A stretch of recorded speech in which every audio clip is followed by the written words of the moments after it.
Well, happy Tuesday evening to you. Chris Harry, the Crypto Cowboy here, bringing you another video update for Tuesday, September 23rd.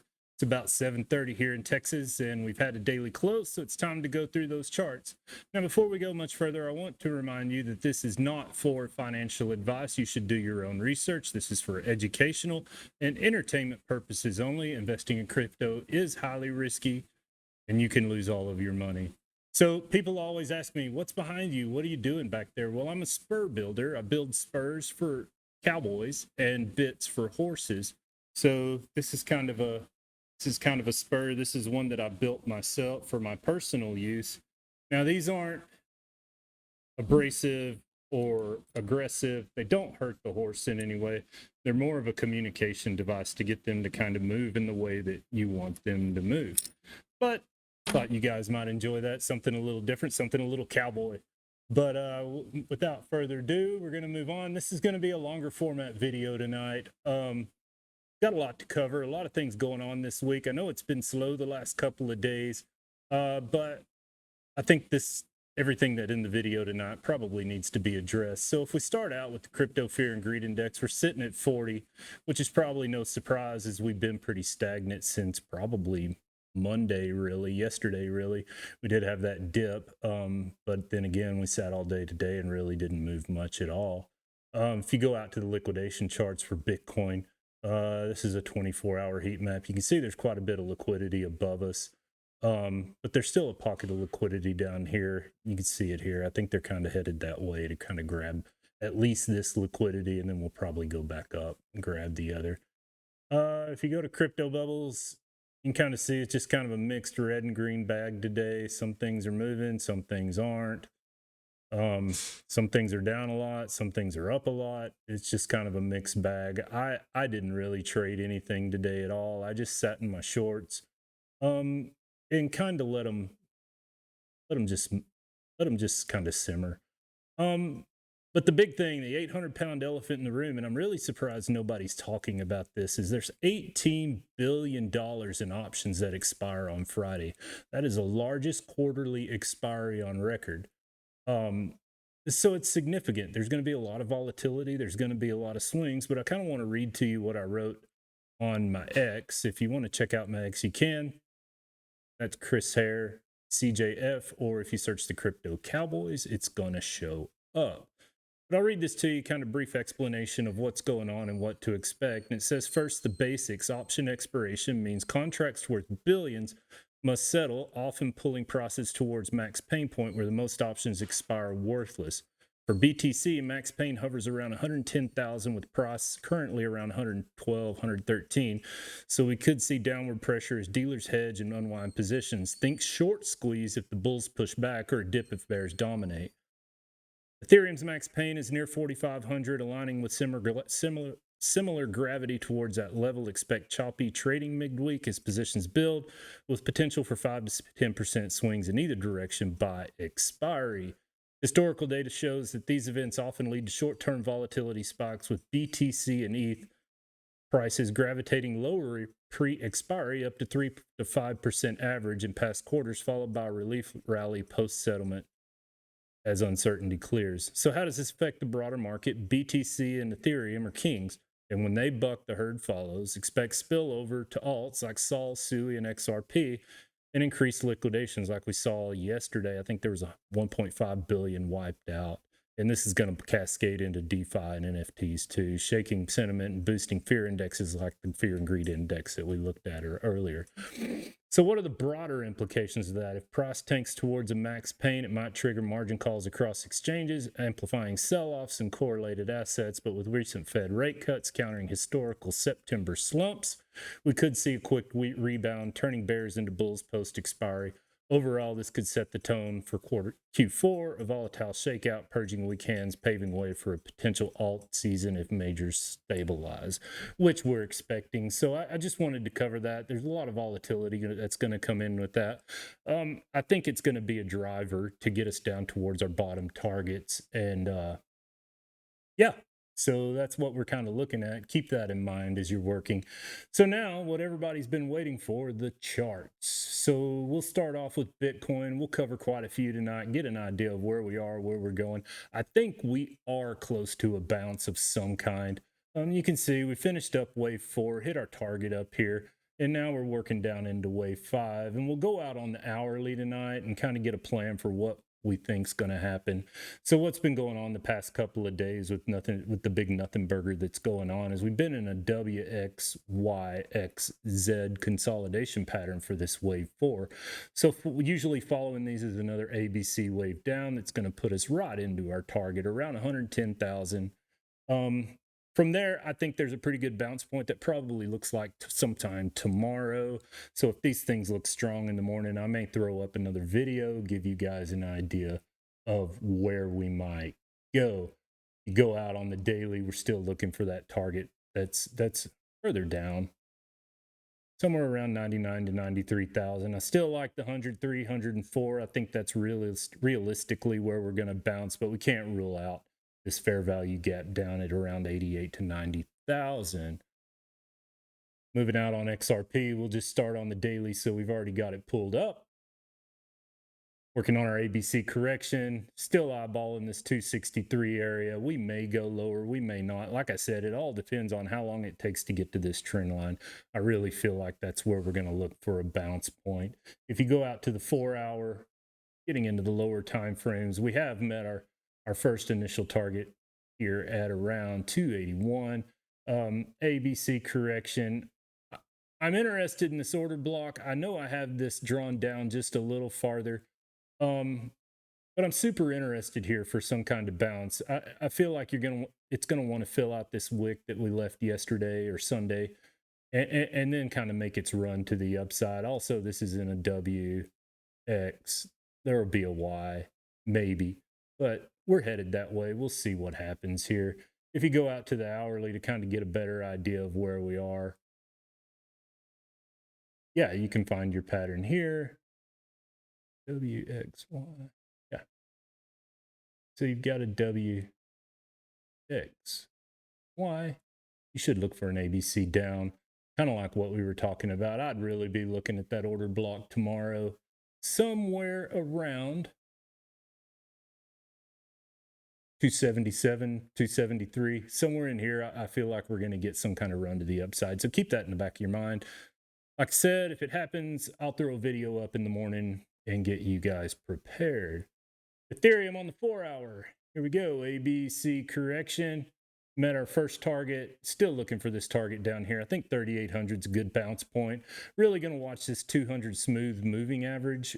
We haven't broken it yet, but I feel like it's likely. What I think we'll probably do is come down here to about 3,890, 4,000. Then we're going to run back up, retest this fair value gap, and finish off our move, heading down towards that daily target that we've talked about for about a week now, 35.92 to 31.70. I think that's a really good stopping point before we bounce into that weekly wave 3. Solana on the daily, working our way down to that first target that we've talked about. I really think yeah, I like this target right here, 180 bucks. I think that's where we're going to finish up before we head off into that weekly wave 3. Moving down to the 4-hour, kind of see what we've been waiting on, just hanging out in these shorts. Think we're going to come down. Really interested in this $200 level, the 200 smooth moving averages here. I do have these targets lower, but I think our relief bounce is probably going to be a little higher. I can see it bouncing off of this and giving us some kind of relief rally there. Maybe back up to equilibrium, maybe back up and retest this 50.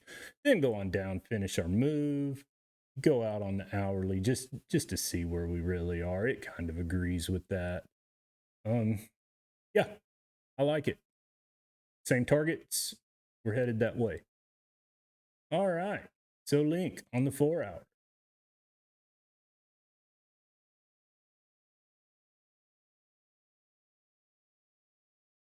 Here we go. Finished off our WXYXZ, working on our ABC. All of this would be A. This is B. Working down to C. This one's pretty easy. Lost the 200 smooth moving average. Headed down to 2016 to 1806. Further down, I think we're looking for 1741, 1456. But like I said, on this 4 hour, I'm going to watch these close in the morning, see where we are at open, see how much progress we make overnight. We may try to bounce down here and run for a few days, which really makes sense. We've had a lot of down pressure. Moving on to SUI, 4 hour, same thing, 5 wave pattern down. You could also call this an AVC correction. Still looks good. 323, 310. Still, this is a WXY. I know there's a green candle here, but it's not going to sustain itself, I don't think. Like I said, I think it'll be tomorrow or Thursday before we see some kind of relief. Went out to the daily. Everything kind of confirms. Bounced off that fair value gap there on the daily. Not surprised. Rejected the 382. Coming on down. Looking for 250, 256. When we get there, I think we're going to go ahead and head up for that next move upwards. AVAX. Finishing out that wave 5 that we noticed yesterday. Kind of caught me off guard. Still think we're looking for an ABC correction here, something like this. A, B, C. So targets would be 2778 to 2525. Moving on down to 2273, 1913. Gonna go ahead and cover these coins here. I don't trade them; they're too volatile. But we will cover them. I'm going to give you some ranges. Your guess is as good as mine on these guys. I don't have confidence in these kind of coins. I don't trade them. It's just not worth it. I'd rather trade something more stable.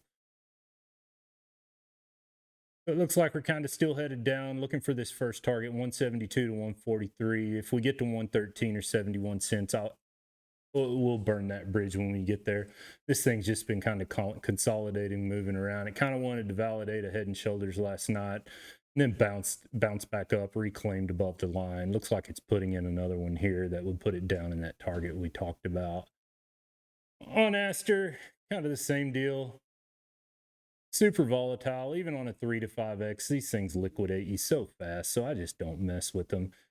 Completed wave 5 here. We had a target marked. Of course, manipulation's so high on these, they just sent it where they wanted to send it.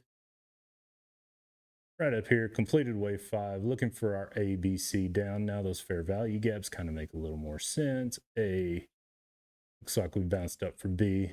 This thing may only go to $1.43, $1.26.